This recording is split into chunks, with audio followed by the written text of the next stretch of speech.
if you are interested in not improving your English, for lack of a better way to say it, if your goal is to make sure that you never improve, I would like to teach you how to do that, okay? I'm going to give you some useful tips for making sure that you never get better at English. So pay attention. This might be only for one of you. It might be one person watching this who's thinking, you know, everyone's always talking about tips for getting better at English. What if my goal is to make sure that I never get better at English? This is for you. This is for you, person. I'm going to teach you how. All right? And for the rest of you, well, just do the opposite. Okay? Do the opposite of what I tell you. All right, here we go. So how do you make sure that you never improve? First, number one, spend most of your time learning rather than practicing. Now, I would say this is not necessarily for beginners, right? Beginners need to learn a lot of words and phrases. But once you get up to a sort of lower intermediate middle level, if you really want to make sure you stay the same and don't get much better, make sure that you just keep doing that. Just keep studying words. Keep learning new idioms. Just learn. And do that most of the time, and don't practice much. Now, if you wanted to improve, you would do it the other way. You would stop spending all of your time learning. I'm not saying you want to. I know your goal is to not improve. Okay. I'm just saying if you wanted to improve, you would do the other way. You would learn new words and phrases. You would learn about 20% of the time, 15 or 20% of the time.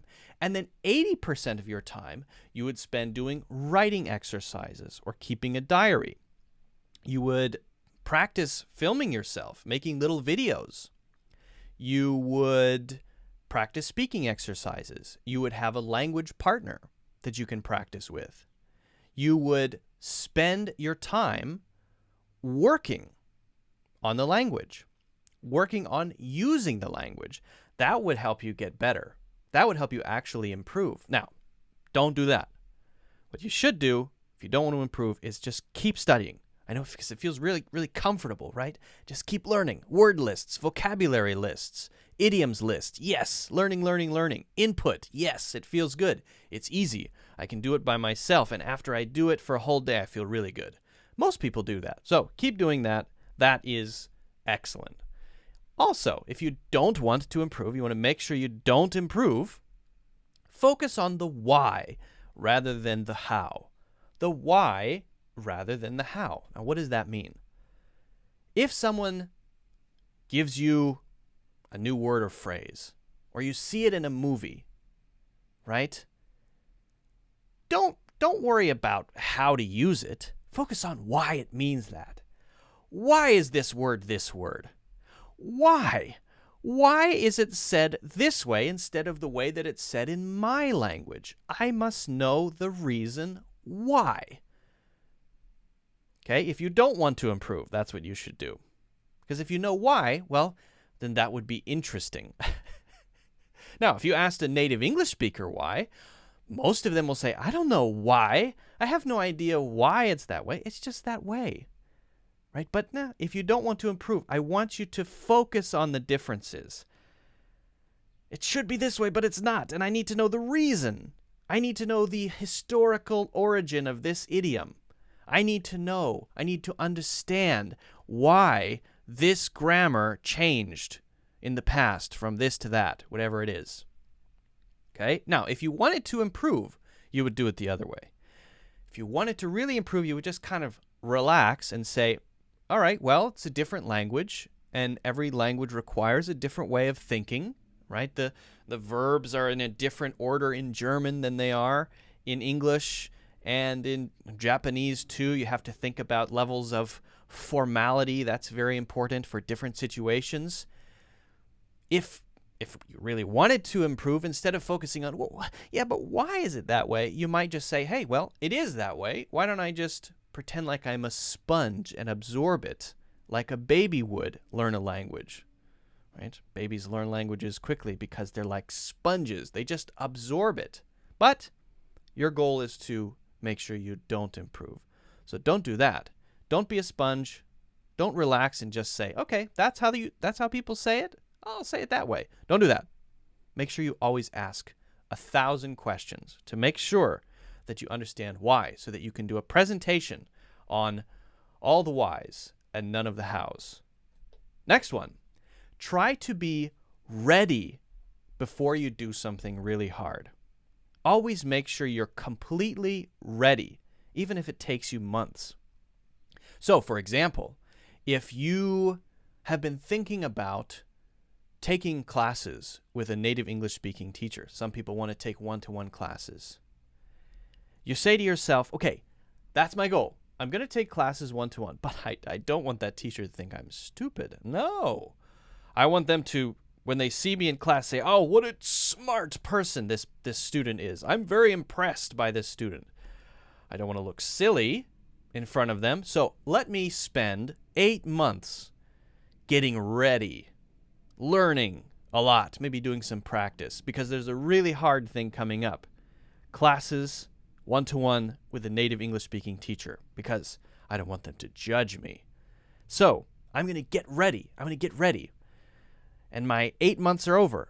I still need to get ready more. I'm going to spend 4 more months. That's a whole year. It's a whole year. A whole year has passed. I'll do it, but I'm not quite ready. Now, that's what you should do if you don't want to improve. If you want to improve, people who really improve quickly, what they tend to do is just say, you know what? I probably don't know most of the problems I'm going to encounter when I talk with that native English speaker, or whatever the difficult thing is, giving a presentation, doing the IELTS test, whatever it is. I probably don't really know what those challenges are going to be. I can't anticipate them until I do them. You can read as much as you like about swimming before you learn to swim. But until you get in the swimming pool and start swimming, you don't really know what the challenges are going to be. Oh, it feels like this in the water? Oh, this is how I float? Right? You don't know how to anticipate those things until you actually start feeling it, right? So someone who wanted to improve quickly would probably say, yeah, maybe if I took classes with a native English speaker, you know what? I'm going to sign up right now and start tomorrow. I'm going to start tomorrow. I don't care how silly I look. I don't care how ridiculous I look. I'm going to figure out what real difficulties and challenges are there so that I can improve much faster. I'm going to take the path of most resistance, the path of difficulty, rather than the easier path of getting ready for everything. And the people who jump right into it, maybe they do flail around and do silly things at first and look a little not as smart as they would like to look. But you know what? Those people improve faster. But that's not your goal. So slow down, prepare. 2 years, 3 years, maybe even 4 years. Get ready. Get ready for everything that you do. Very, very important. Next one, avoid making mistakes, especially in front of others. You don't want to make mistakes, because if you make mistakes, nobody will care. But you will care. And you will think that they care, even though they don't. So, if you don't want to improve, avoid mistakes at all costs. Stay away from mistakes. Not because other people think you look stupid, because you think other people think you look stupid. Okay? Now, people who want to improve, they don't care. They try to make sure they do things correctly, and they correct themselves when they make mistakes, and they are aware of mistakes. But if they make one, they don't go, oh God, how stupid I look. They say to themselves, well, I did look a little silly in that situation, but that pressure and slight discomfort I felt when I was at work and tried to say that thing that didn't quite come out right, I really know it now because I saw the reaction other people had, and I saw how it sort of fit into the situation, and now I realize a better way to say it. So I've learned from that mistake. I've learned from that failure.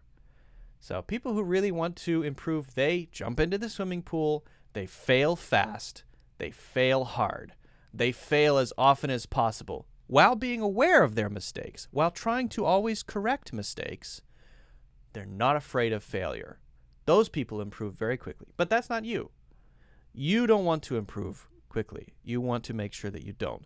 So my suggestion is try your best not to make any mistakes. And the best way to do that is to avoid doing anything, really. So if you have a chance to talk to someone in English, just don't do it. Don't do it. Because you might make a mistake. You might make a mistake. If you want to write an email, maybe don't send it. Don't send it, because you might make a mistake, right? If you want to chat in a chat group, just text messages. Don't send the chat. Don't participate, because you might make a typo. Yeah. And it's not that other people will care, but it's that you care that other people might care, even though they don't. Okay. Now the last one we're going to talk about is to focus on, this is very important, how bad your English is so that you can shame yourself into working harder. This is really, really important if you want to make sure that you do not improve. Okay? Be negative toward yourself. Right? Instead of saying, I think I can do this. This is challenging, but I think I can succeed. I think that my English is getting better. Because of this, and this. I'm aware of these things. I'm going to focus on the positive. I'm going to focus on the glass half full. I'm not going to be critical of myself all the time. I'm going to develop a sense of confidence about my English, even though it's not perfect. I'm going to walk into a situation and try my best, and I'm going to be aware of the things I did wrong, and also acknowledge the things I did well, and give myself a little pat on the back when I do something really well. Don't do that. That's what someone would do if they wanted to improve, to develop a positive way of thinking about their English, to develop a glass half full attitude, to avoid being really negative about themselves. If you don't want to improve, what you should do is be negative about yourself. My English is so bad. It's so terrible. Whenever I talk to others, I say, let me just tell you up front, my English is really bad. So I'm sorry about that. My English is really bad. Have you ever heard of a self-fulfilling prophecy? Attitude matters. If you have a very negative attitude toward your English and about how well you speak, guess what? That's how it will be. If you start to develop a sense of confidence, confidence is so powerful. Confidence can give you the power to do things that you didn't know were possible. And if you become confident, then you're going to walk around and speak with ease, improve more quickly, develop the skills you need to communicate with others, and you're going to start, because you have confidence, using things that you didn't even know you could use that have been maybe learned and down there for years. They start coming up because you feel relaxed. When people are confident, they're relaxed. When they're relaxed, they're at their best. When people are negative and thinking, I'm so terrible, I'm so bad, then what happens? They're tense, they're nervous, they're shy, and the right things don't come out. It's weird, but attitude matters. So make sure, if you don't want to improve, that you remain negative about your English, and always make sure you're critical of yourself. Very, very important. So hopefully, for those of you watching who want to improve, you can get the lessons. But most importantly, for that one person out there who does not want to improve, who really wants to avoid improving, I hope this helps you. Finally something that you can use. If it helps you, make sure you give it a thumbs up, the video. Also, hit the subscribe button so that you can see future videos. And if you haven't already, make sure you check out my full English courses in the links in the description. Not you, person who doesn't want to improve. Those courses are only for people who do want to improve. So don't take those courses. Maybe in the future I'll make a whole course about avoiding improvement. But so far, all of them are unfortunately are useful for English learners. I'm sorry. All right. If you have any questions, leave your questions in the comments.